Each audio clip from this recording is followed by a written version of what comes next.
You wake beneath a wooden deck. There is barely enough room to sit. Your wrists are restrained. Your ankles are shackled. You hear hundreds of people breathing around you. Some are crying. Some are praying. Some have gone completely silent. You do not know where the ship is going. You only know that you cannot leave. Above you, sailors move across the deck. Below them, you are treated as cargo. But you are not cargo. You are a human being forced across an ocean. And the ocean is already waiting. You are somewhere along the West African coast. The exact place depends on when your story begins. European ships have been crossing these waters for centuries. They are part of a massive Atlantic trading system. People, goods, and wealth move between continents. But you are being moved against your will. You may have been captured during violence. You may have been sold by someone else. You may have been taken through a chain of forced transactions.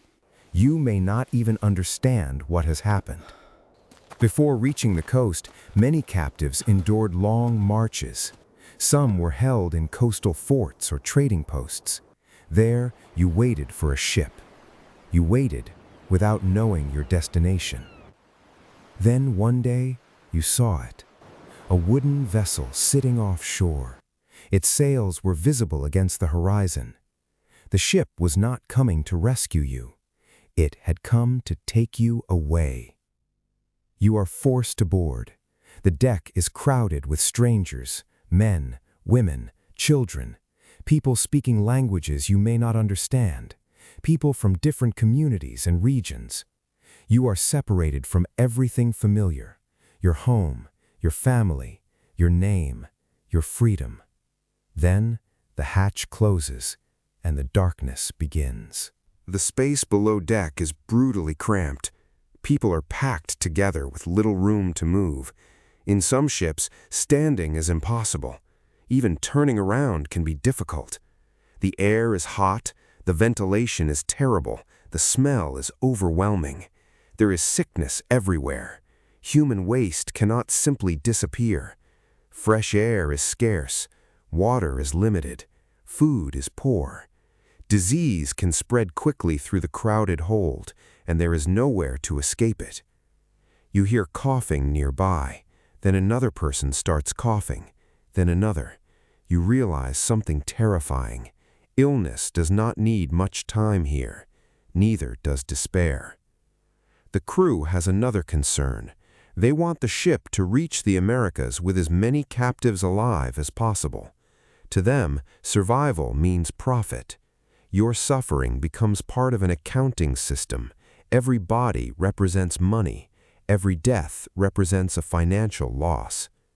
You begin to understand something horrifying. The people controlling this ship do not see you as equal to themselves. They have built an entire system around denying your humanity. But they cannot completely control you. You still have your mind. You still remember home. You still remember voices. You still remember the person you were before the ship, and those memories become precious. Some captives refuse to eat. Some resist their captors. Some attempt suicide. Others participate in revolts. Resistance exists inside the ship because captivity does not erase the desire for freedom. But the ocean is enormous, and the ship is heavily controlled. You cannot simply swim away. There is nowhere to run. You are surrounded by water for thousands of miles. Every sunrise means the same thing, more ocean. Every sunset brings the same wooden walls. You begin measuring life differently. A mouthful of water matters. A breath of fresh air matters. A familiar voice matters. Someone beside you begins singing. You do not understand every word, but you understand the feeling. For a moment, the ship becomes quieter. The song carries memories across the darkness. Your homeland feels impossibly far away, yet it is still inside you. That becomes one of the few things nobody can take. Then the ship changes course. The crew announces nothing to you, but you feel the movement. The ocean becomes rougher. People are thrown against the wooden floor. Someone cries out. Someone else becomes violently sick. The ship creaks around you. You wonder whether the vessel itself will survive. Then you hear shouting above. Something has gone wrong. For a moment, everyone waits. No one knows whether the danger is the ocean, the crew, or another disaster. You realize how powerless you are. Your fate is controlled by weather, wood, rope, sails, and people who own the weapons. You have survived another day, but survival is never guaranteed. Then someone screams. The ship has reached land. You feel something you have not felt for what seems like forever. Hope. But it disappears quickly. You are ordered onto the deck. The sunlight hurts your eyes. You have spent so long below deck that the open sky feels unreal. You look across the water. Land is finally visible. But this is not freedom. This is another beginning. You are forced ashore. People inspect you. They look at your body, your age, your strength, your health. They are deciding what you are worth. You realize the ocean was never the final destination. The real destination is slavery. You may be taken to a plantation. You may be sold to another enslaver. You may be separated from people you survived the crossing with. The people who traveled beside you may disappear forever. Some will never know what happened to their families. You have crossed an ocean, but you have not crossed into freedom. You have crossed into another form of captivity. And now you understand the true horror. The ship was only the middle passage. The voyage you just experienced was part of the transatlantic slave trade. Historians call this ocean crossing the Middle Passage. It formed the middle leg of a vast triangular trading system. Captives were transported from Africa to the Americas. Ships then carried plantation goods toward Europe. European manufactured goods could then return toward Africa. For centuries, this system generated enormous wealth.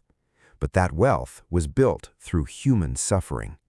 Millions of Africans were forcibly transported across the Atlantic. Many died before reaching the Americas. The exact mortality varied by voyage, period, and conditions, but the scale of death was enormous. The Middle Passage was not simply a difficult journey. It was forced migration created by a system of slavery. And the people inside those ships were never simply cargo. They were people with families, languages, beliefs, memories, and lives that existed before captivity. Some survived the crossing. Some resisted. Some preserved their cultures. Some rebuilt communities after slavery. Their descendants still carry those histories today.